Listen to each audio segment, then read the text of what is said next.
Horizontal education, cultivating ideas. Interims just weren't working for my students.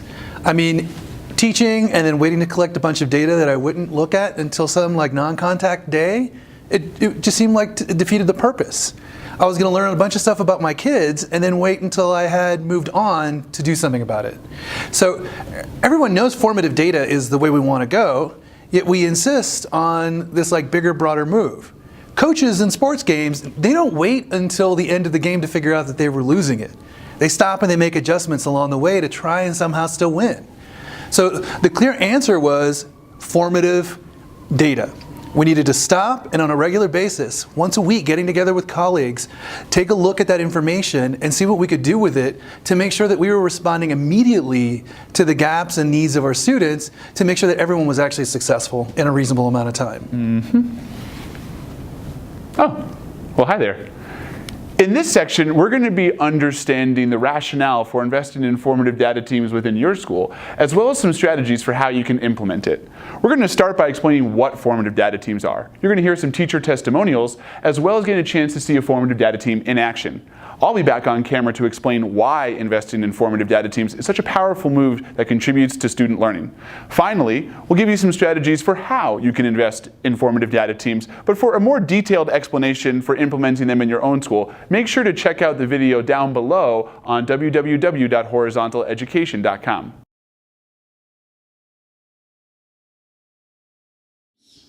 Data teams are a format by which my colleagues and I in the middle school get together and discuss student data.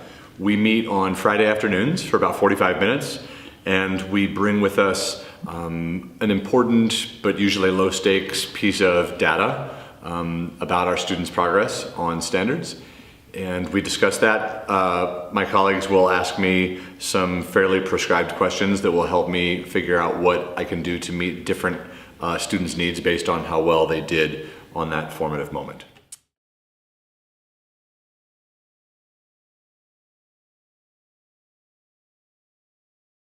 Hey Travis, what work did you bring this week? So this week I brought some work from my kids working on these problems that were called mystery tables. So my second group, these are guys I was really happy with. They all, some of them like struggled with, it was more like the exponential parts of these two tables, like, so it was just the exponential equations that they struggled with. If I pull these three guys, and with this table, if I give them the starting value and say, because like some of them got a little bit stuck as to whether they thought it was a half to the power of x or 2 to the power of x. Note taker, did you get all that? I want to make sure I've got it right. Yeah. It says you're going to be pulling these individual students, and you want to start by giving them the starting value just to get the ball rolling. And then you want them to see if they can determine the pattern based on the multiplication or division that's happening Correct. in the equation. Yeah. Mm-hmm. Okay. Yep. So with this group, I just want to summarize and make sure the note taker got it. Mm-hmm. So you're going to work with like third and fourth order. Yeah, I'm just gonna give this back to them and say, now you guys need to solve the bonus question and like really not give them much support for that. I'm just gonna say like, find out what kind of pattern it is.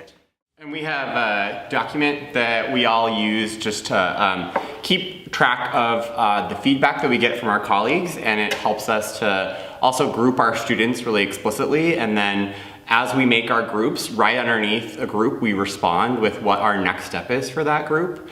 And that's all captured in the template that we use.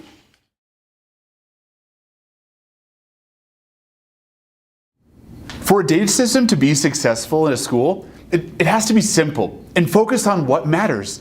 How are teachers responding to identified student needs, right? Everything else is a distraction. Too often, we have paralysis by analysis, and our teachers are weighed down by unrealistic data analysis expectations. Now, what we do here is structure a pretty simple conversation where colleagues get together and say, hey, these students have this need, these students have that need, and then they discuss a plan to respond. As an administrator, I walk around my school the next day, the next instructional day, and I'll see those teachers implementing the same plans that they talked about in the previous data team. I mean, really what I just want is for our teachers to be intentional. What do our students need? What's your plan to do it? And with the data team system that we've instituted here, we're seeing teachers focus on instructional moves that work in the classroom. And as a result, our school has the top literacy growth of any school in the state, and it's equitable growth. It's growth for our emerging bilinguals, for our free and reduced lunch students. It's growth that we're seeing for our students of color. We're pushing all of our students because we're able to respond to each student's individual instructional need when our colleagues get together and talk about formative data.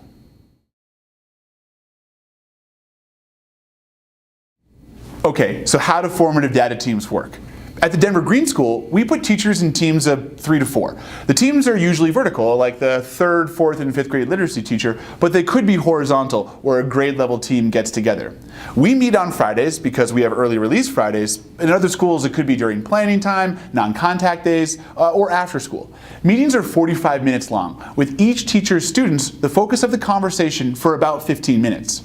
Our data cycle is 5 weeks. The first meeting identifies and unpacks the standard or skill. The second meeting identifies whole class instructional moves, and the rest of the meetings, the 3rd, 4th, and 5th, focus on grouping students and making responses to each group's need. For individual meetings, there are 3 roles a teacher could take. The teacher asking the questions in the template, that's the facilitator.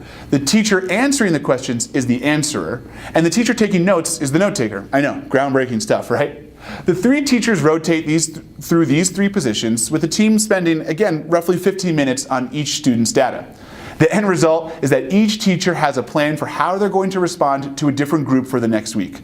Usually, a teacher breaks down their class into 4 groups. There's the group usually that just doesn't get it, the big conceptual misunderstandings. And this group, let's say we're instructing fractions. Perhaps they're struggling with adding fractions because they don't really even understand what a fraction is. The next group that you're going to have is the group that has conceptual understanding, but they're making execution errors. They might understand fractions, but procedurally, they're not finding common denominators when they're adding fractions together. That third group, they're going to be the group that gets it, the group that the whole class instructional moves are working for. And then that fourth group is going to be the group that needs advancement. Maybe you have to find some higher grade level standards that you're instructing, or some ways that you can push their thinking. Now these groups are not solid. It's not always going to break down this way, but it's good to know that these are 4 ways that you can often categorize your class and make instructional moves that work.